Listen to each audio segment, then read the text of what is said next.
રાજ્ય સરકારે આંગણવાડી કાર્યકરોને બીએલઓની કામગીરી સોંપતા આંગણવાડી બહેનોમાં નારાજગી જોવા મળી હતી, જેને લઈને આમોદની આંગણવાડી કાર્યકરોએ મામલતદારને આવેદનપત્ર આપ્યું હતું।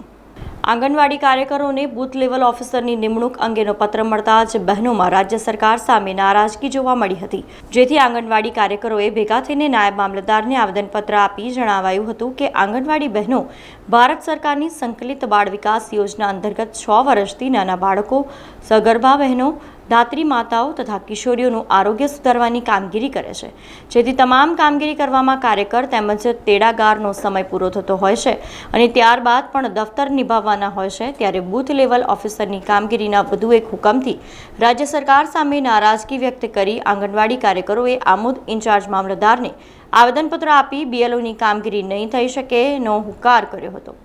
બીએલએમની કામગીરી સોંપવામાં આવી છે, તેના વિશે અમારે જાણ કરવી છે કે અમે આ કામગીરી નહીં કરી શકીએ। અમારા આઈસીડીએસમાં જ અમને એટલી બધી કામગીરી આપવામાં આવી છે, ઉપરાંત આરોગ્યની કામગીરી પણ હમણાં આપવામાં આવે છે, કુપોષણ હમણાં ચાલી રહ્યું છે તે પણ કામગીરી આપવામાં આવી છે।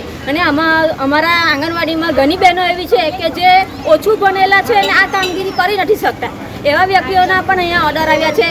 તેમજ અમારી જેવા જે નાના બાળકોવાળા બહેનો છે, જેમના 9 મહિનાના 8 મહિનાના બાળકો, એવી પણ બહેનો છે, તો અમે કામગીરી કઈ રીતે કરી શકીએ? અમારા બાળકોને ઘરે કોઈ રાખ સંભાળ કરવાવાળા છે નહીં, એટલે અમે સાહેબશ્રીને નિવેદન કરીએ છીએ કે આ કામગીરીમાંથી અમને મુક્તિ આપવામાં આવે।